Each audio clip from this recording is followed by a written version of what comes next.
kusaba ekkanisa nti tulabye entalo wakati wa Aji Kiyimba n'omubaka Ssegona ng'ebigambo bye boogera si birungi.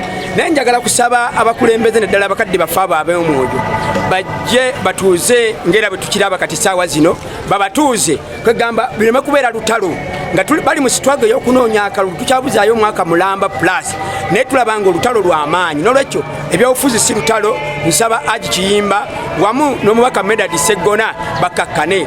Ekituufu kiri nti omubaka Ssegona ola alonga emyaka 15 byebisanja bisatu abaleka kufuna musajja w'amaanyi amuyuuguumya. Naye olwaleero omusajja Aji Kiyimba ow'amaanyi bw'avuddeyo tulaba olutalo olw'amaanyi. N'olwekyo nsaba omubaka Ssegona akakkane akkirize nti wadde ola along abadde ayisa mu kaweweevu leero aba waliyo empologoma evuddeyo bakakkane banoonye akalulu kankeri ya kisajja kikulu. Aji Kiyimba musajja muyivu musajja mukulu. Medadi kojja wange ow'engabi musajja mukulu ate muyivu. N'olwekyo bakole platform ennungi kubanga baba babiri gye bakoma okubagana feno wansi ati tukubagana nnyo. N'olwekyo nja kusaba omubaka Ssegona wonna waalaga ne Aji Kiyimba banoonye akalulu nga ka mirembe okusobola okukola ground ennungi feno wansi naffe tukanoonye bulungi kuba beekuba eri ffe eno wansi twekuba nnyo basiikuula obukyayi bungi. Gavumenti ya NRM yamalawo obukyayi bwe tulaba ebyaliwo mu kinaana abantu nga batema ebitooke abantu nga batema ebisolo by'abantu byava ku banene waggulu. N'olwekyo gavumenti ya President Museveni yaleeta emirembe neteekawo okunoonya akalulu mu mirembe. Nja kusaba era nkiddamu nja kusaba nga negayirira kojja wange omubaka Ssegona akali amaggwa anoonye akalulu mu mirembe wamu ne mukadde wange Aji Kiyimba bakanoonye mu mirembe peaceful tukole ground ennungi. Katonda gwe yasiima 2026 yajja tukiikira mu parliament.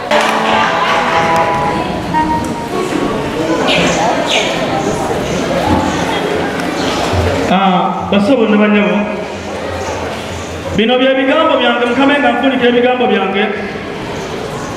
Ajabu Kiyimba siri muntu wa ntalo byenjogedde byenkoze ono byo mbikoze ki naye Kiyimba siri mubbi nga bagamba siri mutemu.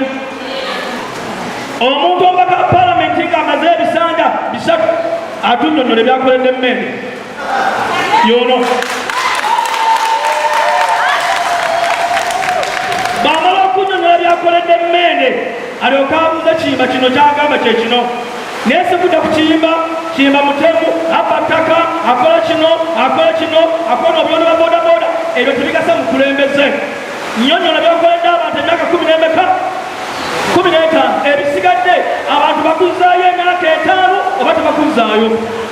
Omukulembeze w'eggwanga babadde bajja bagamba nti Museveni abanga ne mukulembeze obuwangazi kyekikulu naye ebikolwa ekisinga okuba ekikulu. Biki byokoledde ab'emmende bakwagale oba ab'ensangi emyaka 10 nga nkwali omubaka Ssegona ayogera byakoledde ensangi. Ekintu eki kyabatuwaayo sikwogera mu kooti sikwoza mu palamenti naye kikyakoledde abantu bewaffe ng'ababusiro ebyo byokka wanaabyogera ebisigadde byonna bikiva byangu naye okuma Kiyimba oli kino oli mubbi oli mutemu obba ettaka eryakanisa olutwala looyo mutandeke abalini fayiro atwale mu kooti ng'amuna n'omusango.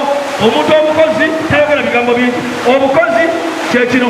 Aji Kiyimba naze kuweereza abantu bange mwebale nnyo ssebo mwebada Mukama abankuumire.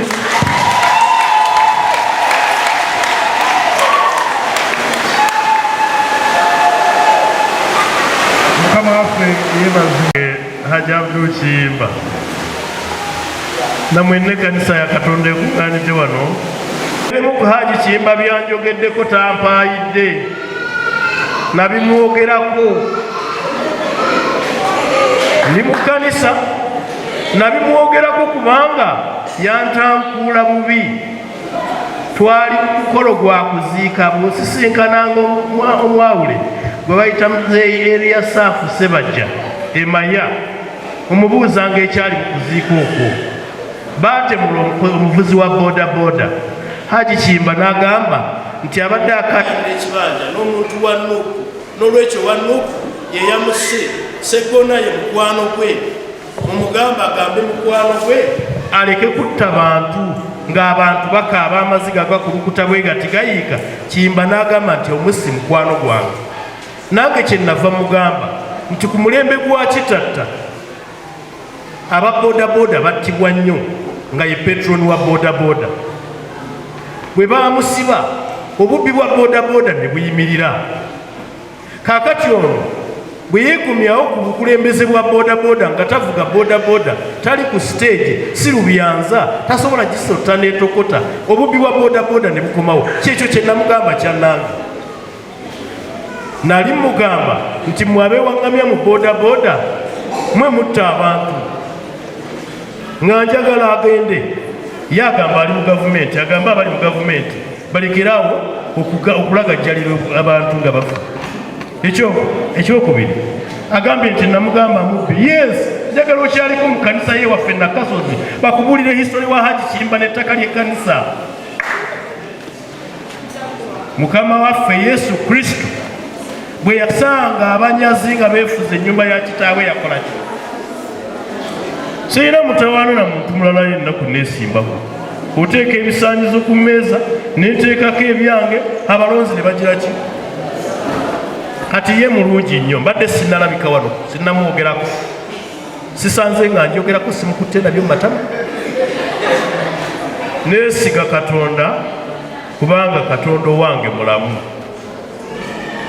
Buli lunaku olukya nteeka amaviivi gange ku mukeeka nensaba Katonda ampa obukuumi, kubanga ne be yagamba nti nno sijja kutuukayo mukalu nabo weebali, naye ne ŋŋamba nja kutuukayo ate nkamaleko.